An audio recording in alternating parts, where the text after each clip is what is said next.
borderline family. It's really cool. Thank you so much, guys.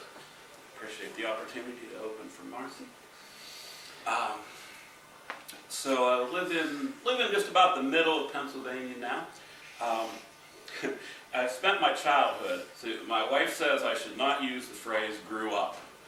She said that hasn't happened yet, so I should not be lying about that part. She says I should say I spent my childhood and some of my young adult life in Johnstown in western Pennsylvania. Johnstown is basically just a small Pittsburgh, about 75 miles east. But when my mom was still alive, I used to go back home every weekend. And she was in declining health, and this was about 15 years ago now.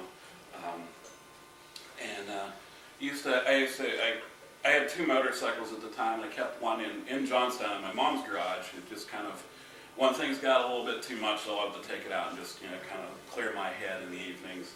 I was putting gas in my bike one night, and on the other side of the gas pump there was a fellow filling up his car. It was an old car, 71 Buick Riviera. They were called Boattails. They kind of looked like, the back end of them kind of had this, looked like an inverted teardrop. That would be if you were standing up above it, a bird's eye view would be like that. But they just kind of looked like the old Cords or Auburn Speedsters. They were ungodly big cars. They're, kind of like from that wall to clear back there, and, had about as much room in as you do there with your legs. They were not, it was not ergonomically designed. That such things did not exist then. They had these huge engines. They weren't very fast because they weighed roughly as much as this house does. And handling, they were sort of like driving a waterbed around a corner. But they were cool looking. They tended to be, if you knew the cars, you had strong opinions on them one way or another. This is a story about a fellow that inherited one from his late brother. This is called Boattail, Riviera.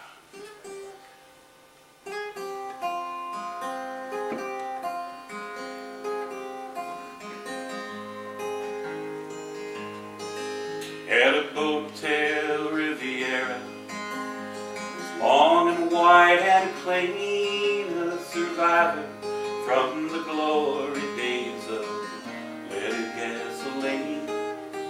$4 filled the tank back then.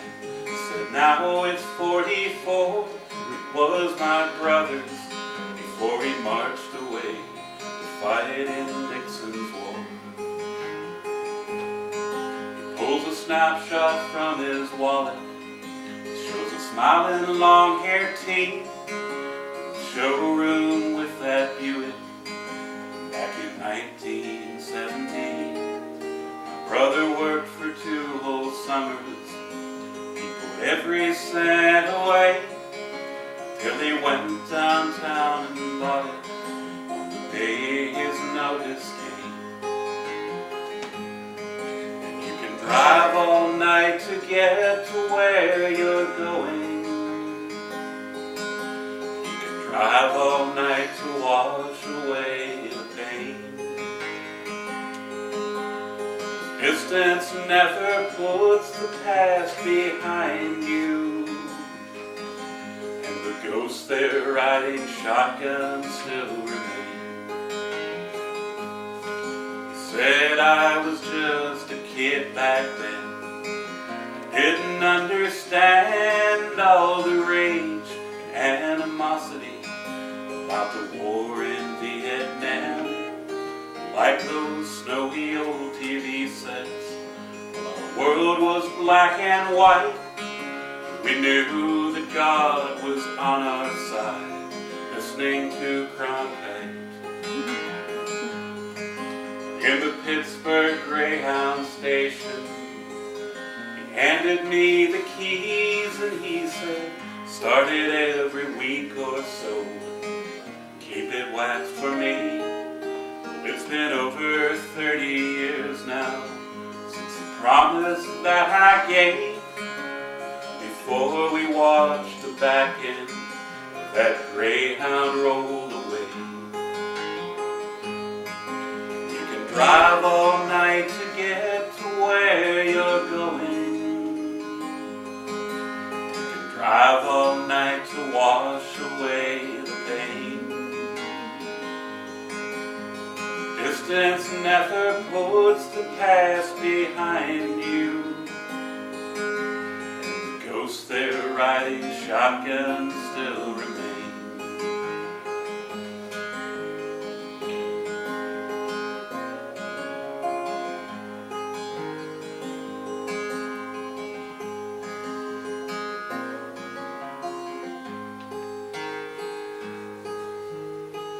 He didn't make it back, he said. He shook his head real slow. Turned the nozzle to the gas pump. That was a long, long time ago. I take it out on nice days now. It seems it never fails. I've been offered 13,000. My memories aren't for sale. The neon lights were dancing off, lacquer and the chrome, and he shook my hand and smiled and said, I'll see you down the road. I heard his tires crunching gravel, watched the flashing of his lights, reflecting off the roadside as he pulled off into the night. And he can drive all night to get to where he's going. Drive all night to wash away the pain. Distance never puts the past behind you. And the ghosts there riding shotgun still remain. Yeah, the ghosts there in that backseat still remain. Yeah.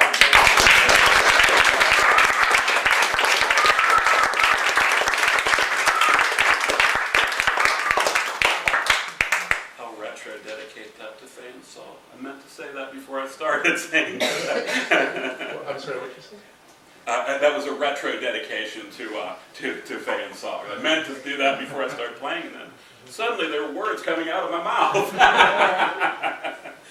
I like to close my eyes a lot when I'm playing, so it's really nice to have people still here when I open them.